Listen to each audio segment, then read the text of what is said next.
Les grandes gueules d'Adafo Média, seule émission dans l'histoire de la radio en Guinée à franchir le cap des 5 millions d'auditeurs.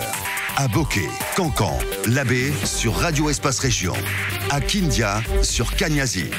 En forêt sur Sahali FM. Meilleure émission talk-show panafricaine sur le continent, jamais éditée dans la sous-région. Bienvenue chez les GG. Ici, on ne prend pas de gants. Tous les soirs, vous avez accès à cette émission. Un grand merci à la rédaction, évidemment. Merci à vous, à l'international. On parle des femmes ce matin, les femmes de Guinée, à l'instar de toutes celles du monde. Donc, en fait, demain, jeudi 8 mars, oui, au cœur donc de la célébration de cette année ici en Guinée, défis et opportunités pour les femmes rurales pour être autonomes sur un plan plus général pour les femmes, pour réduire donc les inégalités entre elles et les hommes. Et si vraiment sortez un petit peu de de ces slogans à chaque année. Ben voilà, on veut vraiment la réalité. On essaie de comprendre ce matin dans un instant avec Madame Diaby Adia Aïssat Adia Maria Massila. Elle est ministre de l'Action sociale, de la promotion féminine et de l'enfance. Nous allons l'appeler dans un instant sur Radio Espace. Marche blanche des femmes de l'opposition guinéenne. Ce mercredi à Conakry, elle décide donc en théorie à dénoncer les nombreux cas de victimes humaines et de violations donc des droits de l'homme enregistrés en Guinée à marge des crises sociopolitiques à répétition dans le pays, que le pays a connu depuis l'avènement du régime Condé. Quel message fort ces femmes entendent-elles livrer à cette occasion? On essaie de comprendre avec Madame Ba Maimouna Diallo. Elle est présidente du comité national des femmes de l'UFDG, ancienne ministre. Le temps pour notre réalisateur d'appeler nos interlocuteurs. On va essayer de faire lecture de quelques messages en direct avec ses auditeurs. On a Tafsir BCA qui réagit ce matin. Mamoudou Kondé, bonjour la Radio Espace.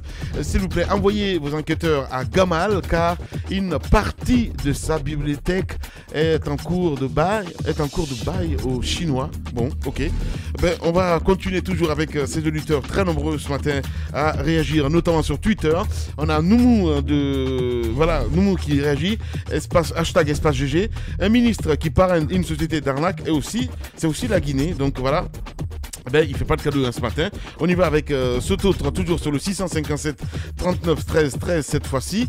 On a cet autre qui réagit. Bonjour les grandes gueules. Dans un pays où on peut payer je comprends pas, patrie à 400 millions, l'État ne peut pas. Je comprends pas du tout. Honnêtement parlant, c'est Guissé qui nous envoie ce message. On a Sultan de Conakry qui réagit sur Twitter. J'ai une amie qui a investi plus de 16 millions. Je pense hier on l'a lu ça. Voilà. Sinon, on va continuer l'émission à Bakar avec Madame la ministre qui va intervenir dans un instant sur cette antenne. Demain, c'est la fête des femmes. Et si on sortait du slogan? C'est vrai, mais moi, je pense que la principale préoccupation pour ma part cette année en Guinée, au-delà de ce qui est projeté comme thématique, c'est-à-dire que l'autonomisation des femmes, notamment celles qui sont en milieu rural, je pense qu'un accent fort, un accent important devrait être mis sur la question des violences. C'est devenu une problématique extrêmement prégnante. Il y a qu'à se rappeler le cas de cette dame qui a été battue et qui est morte après l'accouchement. On a parlé de ce cas il y a quelques jours. Je crois que son mari, m'a-t-on appris, a finalement été interpellé. Donc il y a ce cas. Il y a tellement de femmes qui sont battues, mais qui sont... Il y a des hommes battus aussi, Moussa. Qui sont je n'en connais pas. Je ne sais pas si vous en êtes un, si vous en êtes un. Il y a des hommes battus. C'est possible. Je crois que vous avez révélé un jour à l'antenne que vous êtes un homme battu. Alors là, pas du tout. Ça, c'était à l'ancienne, Titi. Oui, qu'est-ce que tu racontes? Oui, c'était à l'ancienne, ça. Quand tu as des femmes qui ont des tailles de Makeme Bamba, ça fait chaud. Ça, je sais de quoi je parle. Allez, Madame la ministre, bonjour. Bonjour. Bienvenue sur Radio Espace et dans cette émission, Les Grandes Gueules. Alors, bienvenue madame. Demain, c'est le 8 mars, la journée internationale des femmes. C'est la fête des femmes, bien entendu, en Guinée. On met l'accent sur l'autonomisation des femmes. Comment cela devrait-il se concrétiser? Comment cette autonomisation peut-elle s'expliquer aujourd'hui? À quel niveau on en est? Merci bien. D'abord, je commencerai par vous inviter et par vous remercier de m'avoir invité à cette émission. Et surtout vous remercier pour le travail que vous abattez dans le cadre de l'information mais aussi aider à conscientiser nos populations sur la nécessité de respecter les droits des femmes, mais surtout de les protéger, mais pourquoi pas des enfants également. Et je voudrais aussi m'associer à toutes les familles dont les leurs ont pu perdre la vie de façon tragique. Cela dit, en ce qui concerne le thème, effectivement, c'est sur la femme rurale. Cette année, le thème international est axé sur la femme et la fille rurale. Et ce que nous faisons dans le département, dans ce cadre, nous avons mis en place une commission nationale qui est composée, en plus du département, mais de tous les secteurs qui interviennent dans le cadre de l'amélioration des conditions de vie de ces femmes rurales, mais aussi des partenaires au développement et des organisations de la société civile, comme ils les ont dit. Ouais. Alors, à partir avec cette commission, nous avons défini un thème, parce que le thème international nous donne la latitude de tenir compte du contexte national pour identifier un thème qui cadre parfaitement avec les réalités socio-économiques, mais également politiques. Ouais. Ouais. C'est ce qui nous a amené à choisir comme thème les MIFA. Les MIFA qui constituent aujourd'hui un outil d'autonomisation de la femme rurale, dans la mesure où elle couvre presque l'étendue du territoire national.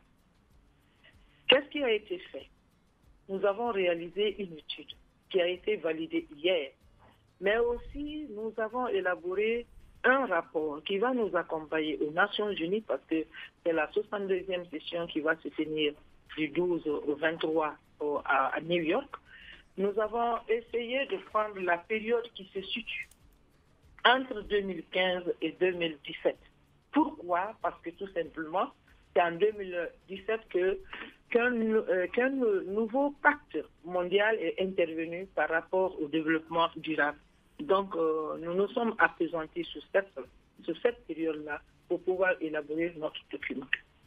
Et en plus de ça, nous avons parcouru le territoire national à travers une équipe de médias qui a déniché, sur la base des critères de sélection, qui nous a déniché des femmes en milieu rural, qui n'ont pas eu la chance d'aller à l'école, qui sont soumises aux effets des pesanteurs socio-culturels, mais qui se sont battues, qui n'ont pas eu l'appui nécessaire pour pouvoir s'extirper de la condition de vie et de la condition de vie dans laquelle elles ont évolué. Oui, justement, Madame la ministre, parlant de ces femmes qui évoluent en milieu rural, puisque vous voulez mettre l'accent sur leurs conditions de vie, vous voulez les rendre autonomes en passant par l'expérience des MIFA, justement, comment vous allez vous y prendre? Est-ce que vous avez déjà engagé des discussions avec cette mutuelle de microcrédit, les MIFA, et comment vous allez organiser ces femmes, ces bonnes femmes qui vivent en milieu rural? Comment vous allez organiser? Parce qu'il y en a certaines qui sont déjà organisées, qui sont en groupement et tout ça. Est-ce qu'elles ont été catégorisées et comment elles vont avoir accès à ces financements pour enfin être autonomes, comme vous le souhaitez? Très bonne question. Merci beaucoup. Alors, ce que je vais vous dire, c'est que ce n'est pas aujourd'hui que les femmes guinéennes ont commencé à s'organiser. Ça, c'est un travail qui a été fait depuis les différents ministres qui se sont succédés au niveau de ce département. Elles-mêmes, elles ont pris conscience pour pouvoir s'organiser. Vous entendez CRE par ici, c'est des groupements par là, des associations, des coopératives, mais aussi des ONG, des organisations fictives. Dieu merci. Alors, ce que nous devons faire par rapport à ces mutuelles, c'est un peu les recommandations de l'étude qui a été élaborée.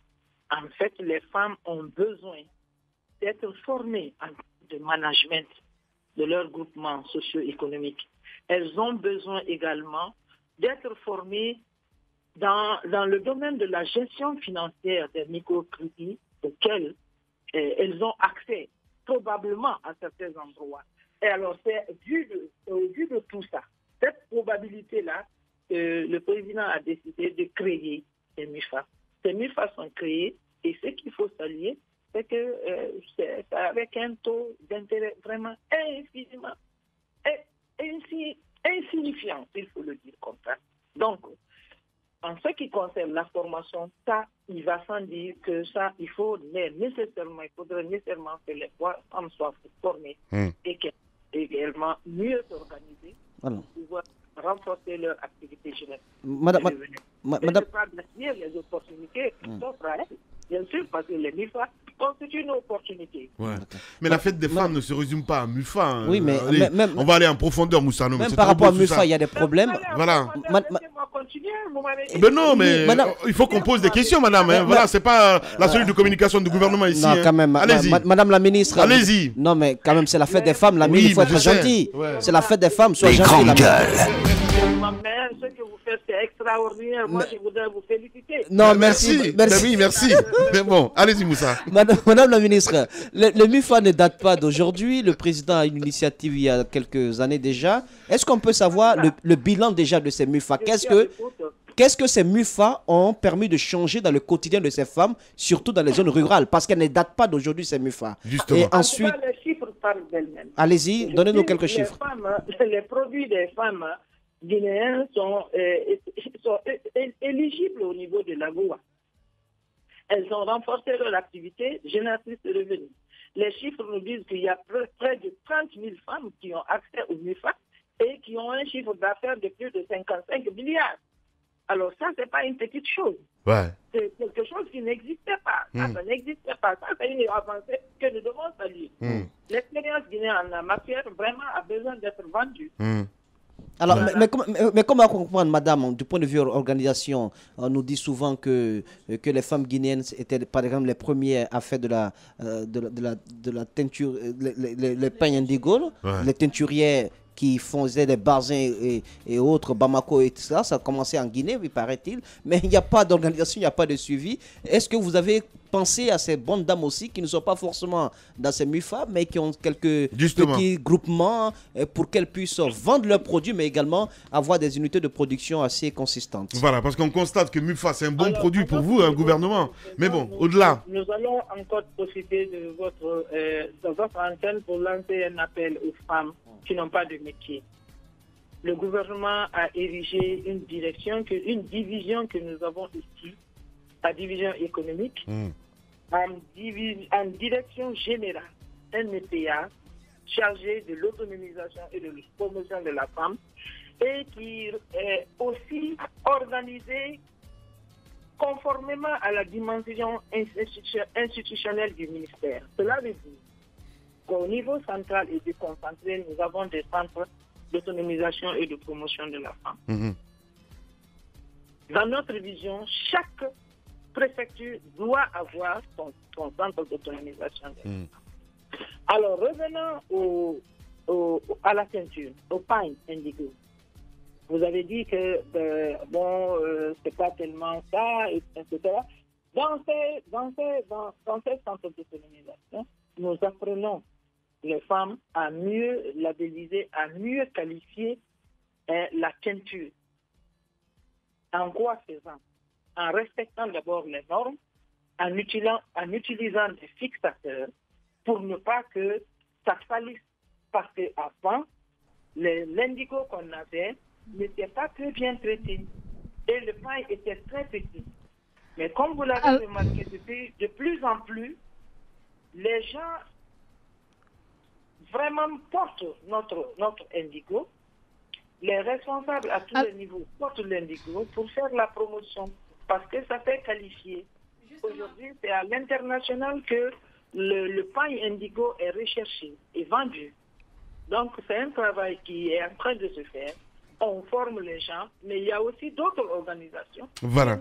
Madame Diaby, ministre donc des Actions sociales, en direct ce matin chez les juges. Allez-y, madame. Alors, c'est bien de valoriser les tenues guinéennes. Madame, je voudrais savoir pour la journée de demain, qu'est-ce qui est prévu? Parce qu'il faut le rappeler, le 8 mars, c'est l'occasion également de regarder dans le rétroviseur pour parler de ces défis qui nous assaillent, notamment les violences basées sur le genre et la Guinée.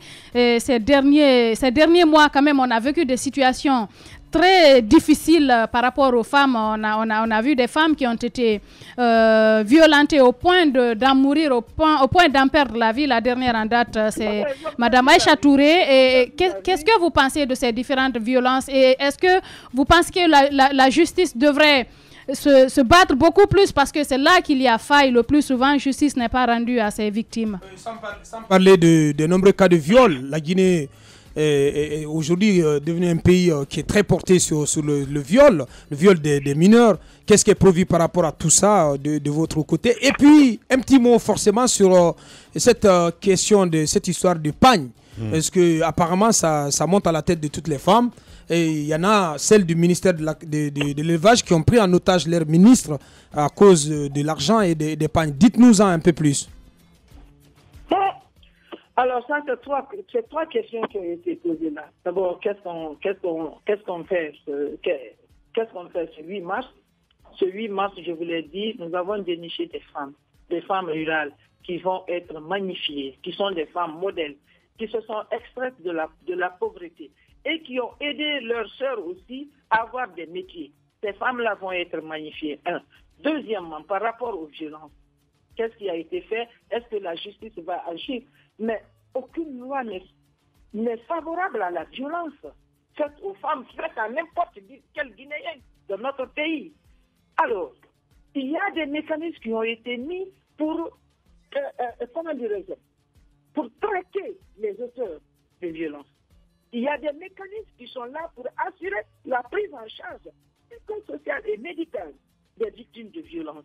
Mais ces auteurs qui sont arrêtés, ils sont déférés en prison ou à la justice et ils sont jugés. Mais faudrait-il que la justice soit saisie?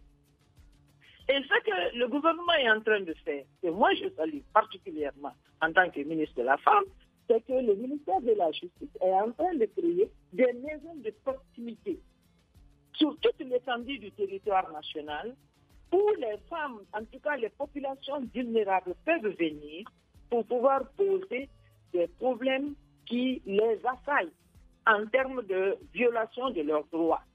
Ça, c'est quelque chose qu'il faut saluer, c'est une avancée. Il faudrait également que nous poursuivions, nous en tant que ministère, mais également avec toutes les organisations de la société civile, de mener des campagnes de sensibilisation, mais d'information. Il faut qu'on le fasse. Nous comptons également sur vous, les médias, c'est ce que j'ai dit à l'entame de mon propos, de vous remercier par rapport à ce que vous faites pour l'éducation de nos populations. Alors, l'autre question, je ne l'ai plus dans la tête, si la personne peut... La question des pagnes qui a quand même suscité des problèmes au ministère de l'élevage, qu'en est-il réellement? Les uniformes. Qu'est-ce qui nous amène? En fait, nous avons dit qu'il faut aider. Le taux de pauvreté en Guinée est reconnu. Qu'est-ce que nous devons faire? Il faut aider ces femmes-là. Il ne faut pas que notre culture disparaisse avec nous. Vous avez vu que les pagnes indigo, les pagnes de Bamako, du Mali, je ne suis pas contre l'intégration, mais à ce niveau, je pense surtout à mes consoeurs, je pense également à mon pays quand il s'agit d'intérêts économiques. Nos teinturières qui sont là, les Maliennes sont venues apprendre. Il faudrait que nous valorisions notre teinture. Et c'est une occasion, c'est une des rares occasions où les femmes teinturières voient leur chiffre d'affaires rehausser. C'est ça, augmenter en un temps record. Vous voyez, nous avons prévu d'habiller les femmes en indigo. Et ça a été décidé et soutenu par M. le Président de la République. Il dit, je voudrais que vraiment vous soyez habillés en indigo. Ça, c'est le Made in Guinée. C'est ce que nous sommes en train de faire. Alors, dire que des femmes ont pu avoir certains comportements vraiment innommables envers leur autorité, ça, c'est pas ce que nous avons voulu. C'est pas ce que nous avons voulu et nous condamnons vraiment un tel comportement à l'égard d'un ministre de la République, mais à l'égard de n'importe qui par rapport aux femmes. C'est pas seulement les femmes qui peuvent régler les problèmes des femmes. Bien. Madame Diaby, merci beaucoup. Pour revenir au viol. Oui, allez-y. Vous avez dit qu'aujourd'hui, la Guinée, je veux tout simplement dire, je ne veux pas dédommager notre pays, mais les violences, c'est partout dans le monde. L'une des pires formes de violence que nous connaissons, que nous condamnons, c'est la mutilation génitale féminine. Mais Dieu merci, le taux est en train d'être baissé. Nous sommes aujourd'hui, selon les chiffres que nous avons sous nos yeux, l'enquête que nous avons menée, le taux de 97 a baissé et nous sommes à 91. Nous voulons qu'il y ait 0% d'excision parce que ce n'est pas l'excision qui peut éduquer la fille. C'est ça. Ce n'est qu'une violence. Donc, il faut l'arrêter. Bien, Madame la ministre, Madame Diaby, merci beaucoup en tout cas d'avoir accepté notre invitation ce matin. Merci à vous. Merci infiniment. Merci à vous les hommes qui nous accompagnent. Merci à la seule femme qui est dans votre groupe, Madame Moussaïro, que je salue très fort pour son combat au plus de respect du territoire de la femme. Merci beaucoup. Et bonne fête à vous. Bonne fête à vous. Véritable success story de la radio Espace Guinée, les grandes gueules, détentrices des meilleurs scores radio en Guinée, de la meilleure émission talk show, a donné le créneau horaire du départ au bureau et du retour à la maison, récoltant depuis des années consécutives le titre d'émission la plus écoutée en Guinée, toutes catégories confondues. Un grand total de plus de 5 millions d'auditeurs ont été fidèles au talk show Les GG, diffusé jour après jour sur toutes les stations du réseau Adafo Média de 9h à 10h30, un exploit qui restera longtemps dans les annales de la bande FM en Guinée.